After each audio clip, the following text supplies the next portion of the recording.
So getting straight into your reading, the first card that we have coming up for you is the underlying energy, and we have the Death card. Now I am recording this at the end of December, so some of these energies may be coming in with you as we begin the new year. But the Death card talks about change, transition.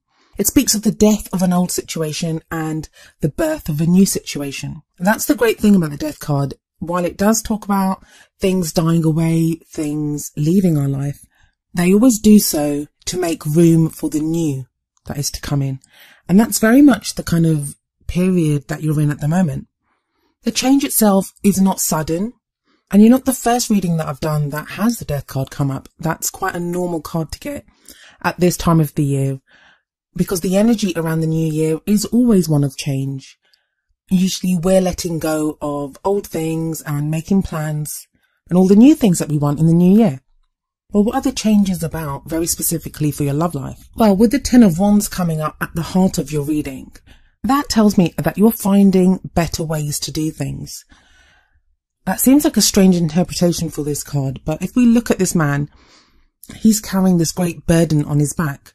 The Ten of Wands always speaks of being overburdened with commitments, responsibilities. So it may be that there's a lot going on in your love life right now, or maybe there's a lot going on just in general in your life, and that is affecting your love life. But there's always a deeper message within this card, for me anyway. One of them is that you're finding better ways to do things, better ways to carry this burden that you have. I mean, look at this guy. He has 10 wands on his back and he's kind of hunched over and he's struggling to carry them.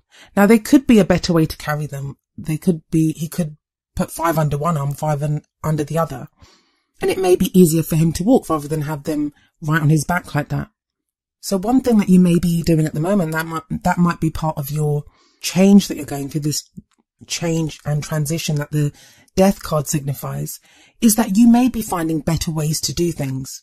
The other is that even though you have this burden, you're still making progress. This guy, he's hunched over, yeah, but his eyes are straight ahead. He's still focused on his destination.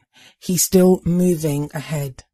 And if we look, there's a slight incline to the ground on which he walks. So he's kind of going uphill. It's not like an easy way to go, but he's still making progress. He has one foot way ahead of the other and he's going up that grassy slope. So what that speaks of is that you'll soon be able to put down your burden, that your destination is almost there and you won't have to carry this burden forever. Also, because of the Death card, I do kind of feel like, whereas some of you may actually have like real commitments and real practical burdens that are there, I feel like a lot of this burden, it is the change itself. We don't always find change very easy. And it feels like there's a lot of change around you at the moment. A lot of change. You have the Lovers card in the past. And I feel like one of the other signs got this as well in the same position. I think it was Taurus. Might have been Aries, but I think it was Taurus. So whatever this change is affecting, whatever this burden is, it's to do with, obviously with your love life, because this is a love life reading. But it's to do with the choices that you've made in your love life before. It feels like you're making new choices now. Now, this is whether you're in a relationship or whether you're single, separated, whatever your relationship status. It feels like the change affects all of you. So the Lovers card is about love. It may be that those in a relationship, you're now thinking back to when you first fell in love, what made you fall in love. For those of you that are single, you might be thinking back to previous relationships. And the same for those that are separated. We are in a Mercury retrograde right now. So for some of you, might mean that a lover from the past has come back.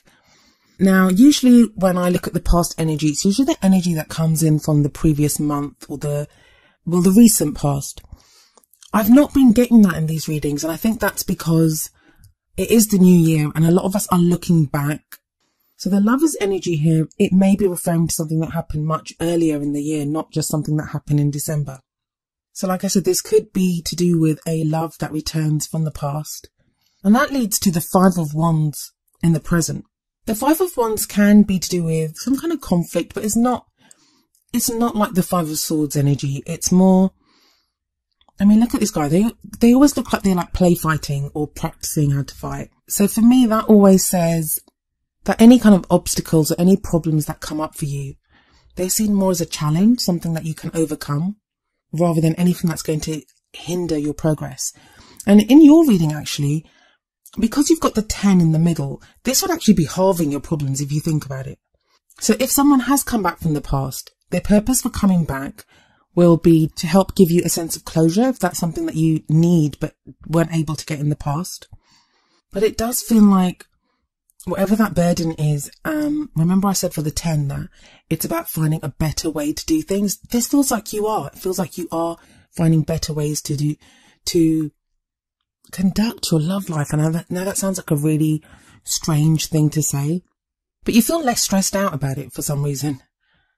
And usually that would happen if there was like the star or some other kind of card that promised hope. What I'm getting from your reading is a lot of change, and not even that easy change. But you seem to be thriving on the change. You seem to be enjoying that change. So while the Death card is gradual change, it's change that we see coming, it's change that we can feel.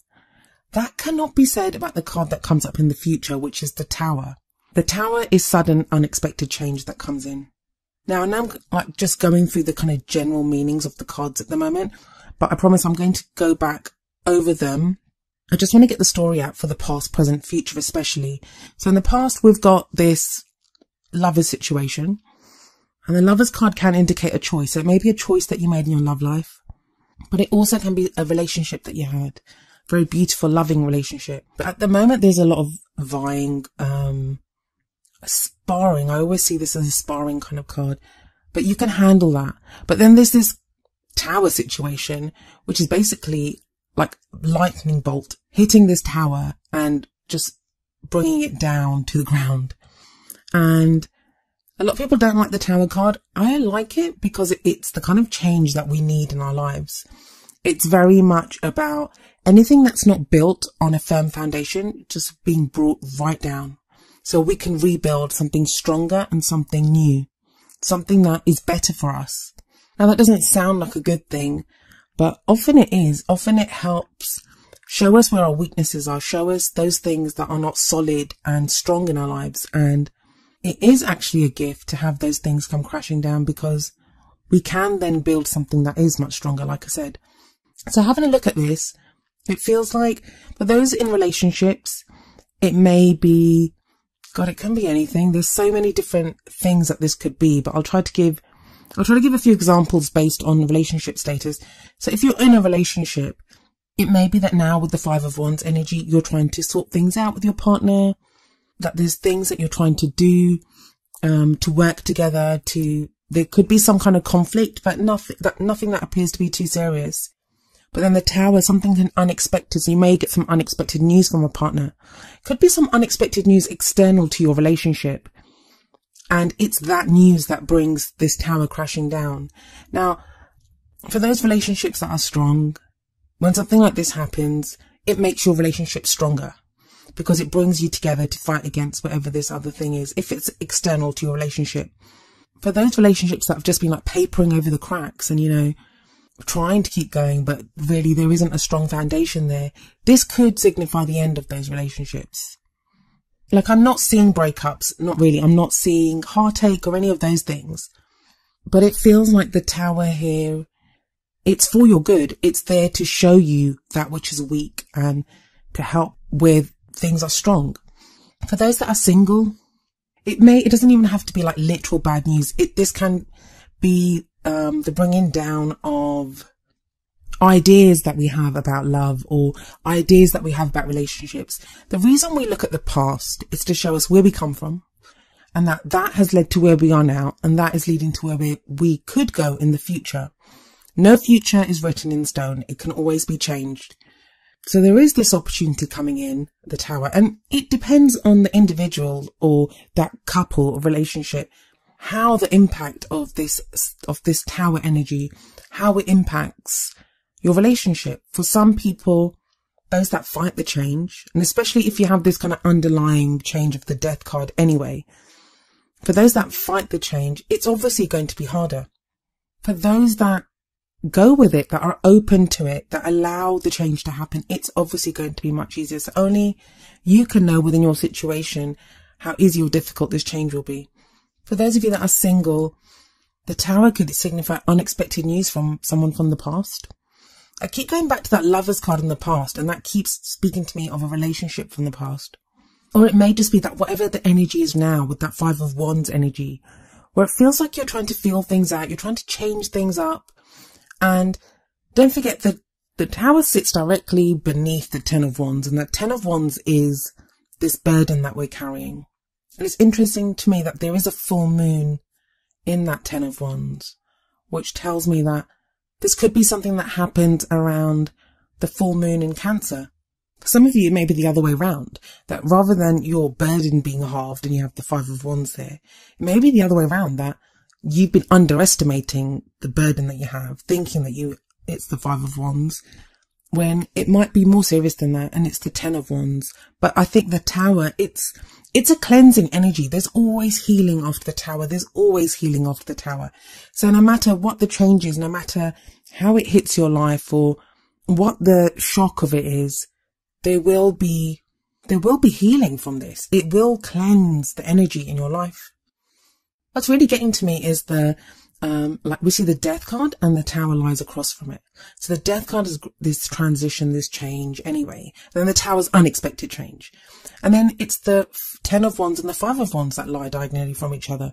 And those are all about, one's Five of Wands, one's Ten of Wands. Like, you don't have to be a maths genius to figure out that one is half of the other, or doubling up, or the other is the doubling up of the other. So all I can really say with any kind of certainty is things are not as they seem. And I'm sorry, Gemini, if you've been watching my videos for a while, I'm not usually this vague. I can usually see kind of a quite clear story in the cards, but here I'm not. It's more like the energy, and I think because it's such a vague energy, because it's difficult to pinpoint it. For someone, this could be something to do with the actual house. The Tower's coming down. There could be problems in the house. Others of you, this is bad news that you hear. For others of you, this could be related to work. And I say that because of one of the oracle cards that we see coming up. But there seems to be a lot going on in the Tower itself and the change itself. And that's what the main thrust of this seems to be, is change, change, change. And that's going to be on so many different levels in so many different situations.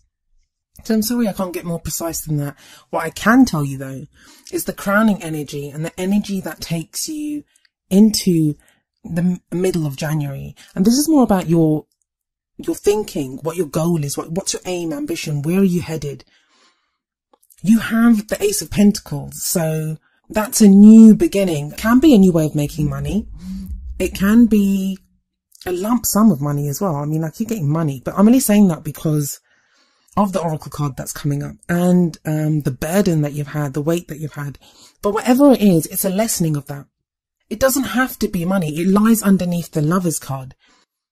So it can be something that you value like money. If this is someone that's come back, it's not been an easy journey with this person that's come back. Or even if you're in a relationship and your relationship survives whatever this Tower energy is and the changes that are coming about, it feels like you guys get a really fresh new start. So whether you're with someone comes back, even if you're single, you could meet someone at this time. And remember what I was saying about the Tower, that something being built on a not sturdy foundation. The Ace of Pentacles is a beautiful sturdy foundation to begin a relationship on, or to re-begin a relationship on. Because Pentacles are all about support, stability, security. Pentacles are things of value, and usually, it's about money, work, jobs, those types of things. But it can also be those things, like I said, that we value as much as we value money. And with it under the Lovers card there, this could be the beginning of a new relationship, or, a reunion even, and a new beginning with that person. Whatever the changes are that are coming up for you, Gemini, please try to go with them. That's the easiest thing you can do. I know it's stressful. The Ten of Wands tells me that you're stressed out and you have a lot going on at the moment. But the Lovers in the past, the reason it's coming up there in the past, it's telling you this is where it flows from. This is where it stems from. The love that you've experienced in the past. This is kind of the fountain well, I guess, of where everything else is coming from. So have faith in that. Have faith in the love that you choose and that you want. and know that that's going to see you through to a place of security and stability. So let's have a look at the oracle cards. Maybe they can shed some kind of further light or wisdom on what the messages are here. The Romance Angels oracle card is finances and career. Financial issues are a factor in your love life right now. So it may be that some of you are more concentrating on work. Maybe this is the year, Gemini, that you decide that you want to focus more on work. It could be a lot to do with, we're in Capricorn season at the moment, so it may be just that energy, especially with the new moon in Capricorn that we just had right at the end of December. It can be that, maybe that's what's influencing you, and it's making you think about where you want to go, what you want to do with your finances and career. It could be affecting any relationship that you're in. It could be affecting you wanting to get into another relationship. But, you don't need vast amounts of money to date people. Well, that's really easy to say though, so I understand. I absolutely understand. But the card that you get from the Wisdom of the Oracle deck is number 22, Blessed. I'll read you the essential meaning and the relationship message from the book and then tie it in with your reading. So the essential meanings: something wonderful that is unearned and unexpected. Grace that is an unforeseen gift from spirit. Relationship message: you are moving toward a deepening of intimacy in a unique and sacred partnership. You know you are meant to make this connection. This union, blessed by the divine, will bring transformation and beauty to the world. This is also a sign that, even more important, you're being called to a deeper intimacy with yourself and spirit. With this new development, you will see evidence of grace in your life. Wow, so that's a really beautiful card there. I love the image. I love the colours. I just love this card. And this very much says the unexpected, unforeseen gift from spirit. That again tells me that the energy of the Tower here, it's an unexpected gift. It's going to be an unexpected gift. It may not feel like it. It may not feel like it. Not when you're under so much pressure and you have that 10 of Wands there. And the Death card, with all this transition and change going on, it may not immediately feel like it, but I think you will realize that it is. Those two cards on the right, the Lovers and the Ace of Pentacles, they very much are a kind of glowing beacon of light in what could be seen as some kind of darkness from the other cards, but it's not dark. I keep saying that only because there is so much change here. There is so much change coming up. Then you have the finances and career card. So there are changes going on, and it feels like it's not just within your love life. It feels like it's not within your love life, but you're being asked to be grounded within your love life, and that will see you through the other changes that are going on as well.